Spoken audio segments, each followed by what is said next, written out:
أعوذ بالله من الشيطان الرجيم. بسم الله الرحمن الرحيم.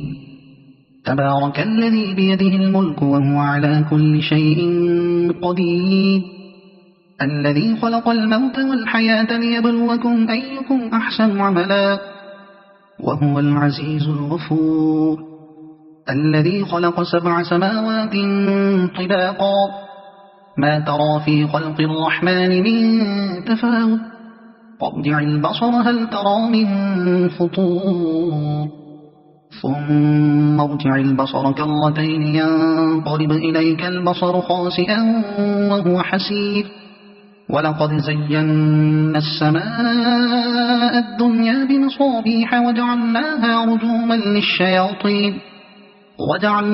رجوما للشياطين وأعتدنا لهم عذاب السعير. وللذين كفروا بربهم عذاب جهنم وبئس المصير.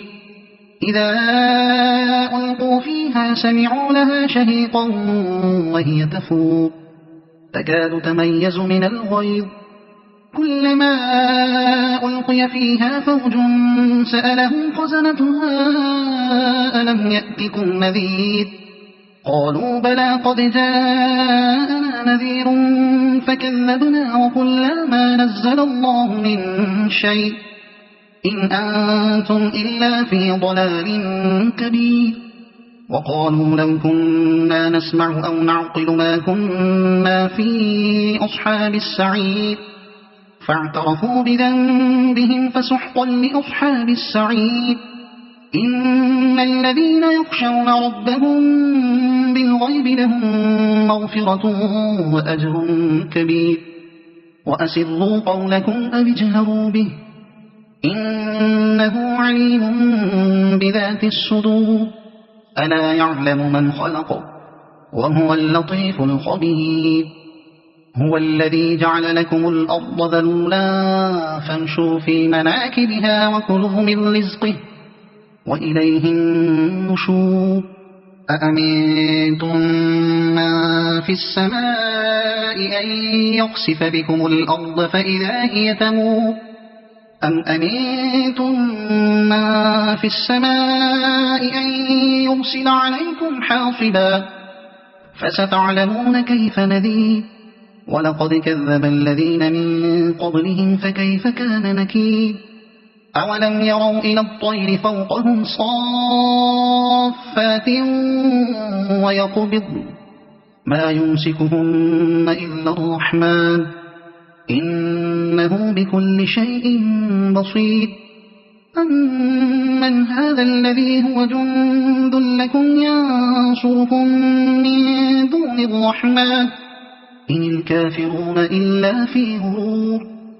أمن هذا الذي يرزقكم إن أمسك رزقه بل لجوا في عتو ونفور. أفمن يمشي مكبا على وجهه أهدى أمن يمشي سويا على صراط مستقيم. قل هو الذي أنشأكم وجعل لكم السمع والأبصار والأفئدة قليلا ما تشكرون. قل هو الذي ذرأكم في الأرض وإليه تحشرون.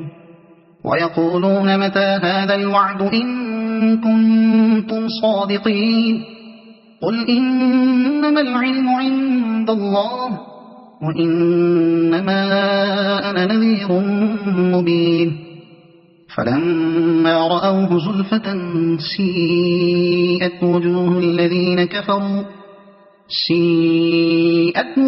الذين كفروا وقيل هذا الذي كنتم به تدعون. قل أرأيتم إن أهلكني الله ومن معي أم رحمنا فمن يجير الكافرين من عذاب أليم. قل هو الرحمن آمنا به وعليه توكلنا فستعلمون من هو في ضلال مبين. قل أرأيتم إن أصبح ماؤكم غورا فمن يأتيكم بماء معين. صدق الله العظيم.